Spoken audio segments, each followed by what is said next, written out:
आउनुस् मेरा para para साथीहरू, आउनुस् mobile नजिक आउनुस्। अब सुरु गरौँ हाम्रो कथा। अब के होला?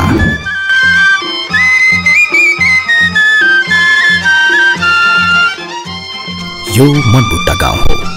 यो गाउँ एकदमै रमाइलो छ। ए होइन, एकदमै रमाइलो छ। यो गाउँमा धेरै मान्छेहरू बस्छन्। ए होइन, बस्छन्, उठ्छन्, खेल्छन्, खान्छन् अनि सुत्छन् पनि। यो गाउँमा मान्छे थरी थरीका छन्। मान्छे जिउने आफ्नै तरिका छन्।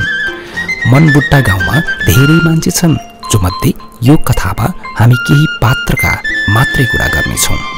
आउनुस् लागौँ कथातिर। यी हुन् लाहुरे भुक्तमान। 20औं वर्ष लाहुरे जीवन बिताएर गाउँमा रिटायर्ड जीवन बिताउन व्यस्त छन्। ज्यान अहिले पनि उस्तै छ, स्वस्थ अनि मस्त छन्। उनी यति पिउँछन् कि कसैलाई पिलाउँदा पिलाउँदा आफ्नै गोजीमा पिलो आएको पनि पत्तो पाउँदैनन्।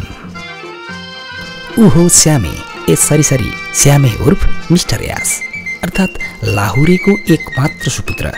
होइन, सुपुत्र भन्दा पनि र्यापुत्र। बाउले भर्ती गर्न सेन्टर लगाइदिएको, तर ऊ र्याप गाएर हिँड्छ। हिपहपको कलाकार बन्न चाहन्छ। बाउले गरिदिएको खर्चले ज्यान बनाउनुभन्दा पनि फ्यान बनाउन मन पराउँछ। ऊ र्यापकै दुनियाँमा हराउँछ, घाँटी सुकुन्जेल कराउँछ। न कसैसँग झुक्छ, न कसैसँग डराउँछ।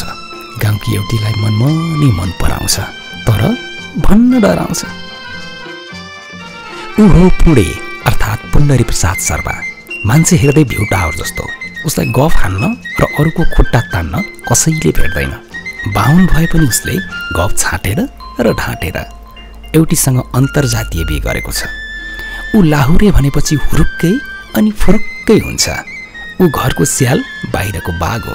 उसलाई गफ जोत्न र रक्सी भोग्न कसैले पनि भेट्दैन। उनी हुन् जन्तरी। सबैले माया गरेर जन्ते जन्ते भन्छन्। उसलाई पुणेले गफ लाएरै अनि भगाएरै ल्याएको हो। उसलाई पुणेले फसायो भनेर खुब रिसाएकी छ। त्यसैले त रिसमा मुड्की मिसाएकी छ।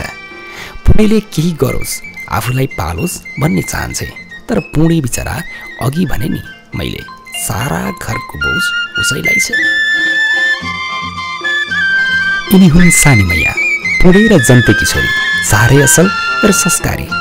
घरमा बाउको कारण बढ्न पाए पनि खासै पढ्न नपाएकी। केटी व्यावहारिक छे, अघि भनेको थिए नि। श्यामेले मनमनी मन पराएको छ भनेर। हो, तिनी यिनै हुन्, तर उसलाई श्यामे मन पर्दैन। उसलाई मनदेखि मन पर्ने र मनदेखि माया गर्ने मान्छे अर्कै छ। बाउको डर र आमाको भरले लुकी छिपी मात्र प्रेमको गाँटो फुकाउँछे, बाँकी कुरा सबै लुकाउँछे। बाँकी पात्रहरू बिस्तारै चले गएमा अघि लाग्ने कथातर्फै।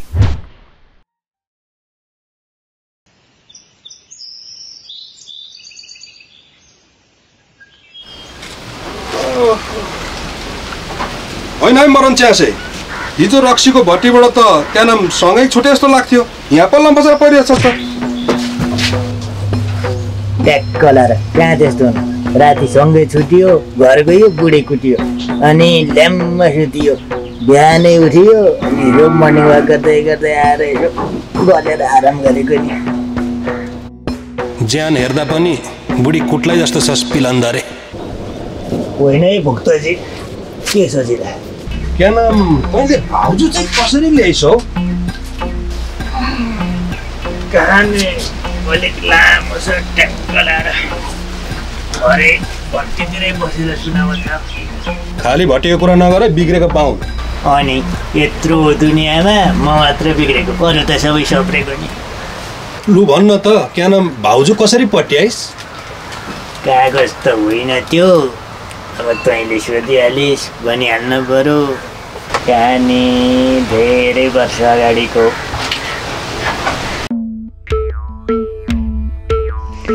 ओहो, यो त लाहुरे दाइको पोसाक जस्तो छ। ट्याक्क लाएर यसलाई लगेर लगाएर पल्लो गाउँका केटीहरूलाई फुर्ती लगाउने हो।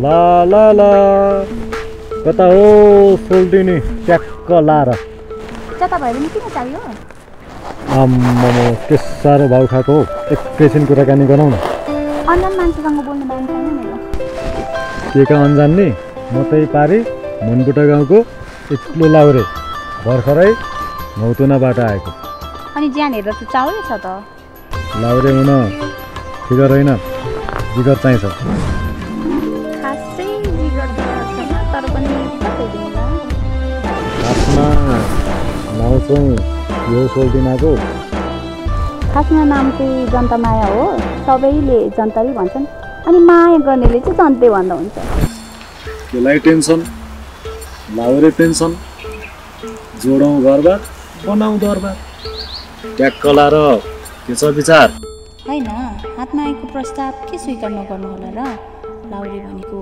लाउरे नै हो फेरि पछि कोसँग घरबार गर्नुपर्ने हो नौ सोल्टिन के सोचिरहनु लाउरेको त भर हुँदैन भन्छन् कि फसाउने पो हो कि के का फसाउने अब घरबार बसाउनु उसो भए रित पुऱ्याएर आउनु सोल्टी हट असलियत थाहा पायो भने त करङ सोच्याउँछन् कुरो मिले भगाइदिन्छु होइन के सोच्नु भयो सोल्टी छुट्टी कम छ कि भाग्यौँ त पाएको मौका के गुमाउनु घरमा बिहेको कुरा पनि चल्दैछ यहीसँग भागिदिन्छु यदि मरि गइहाल्यो भने पनि पेन्सन खाँदै बस्छु छिमेकी र आफन्तलाई गफ लाउन पनि हुन्छ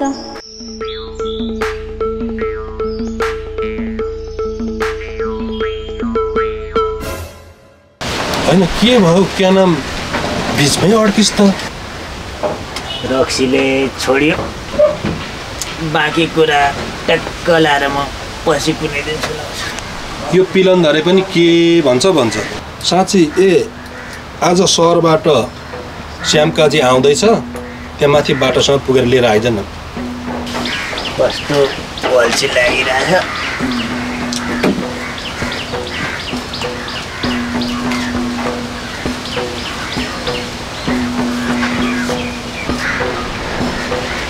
ट्याक्क ल्याएर यतिले चाहिँ एक गरे हुन्छ खुक्क पिया काट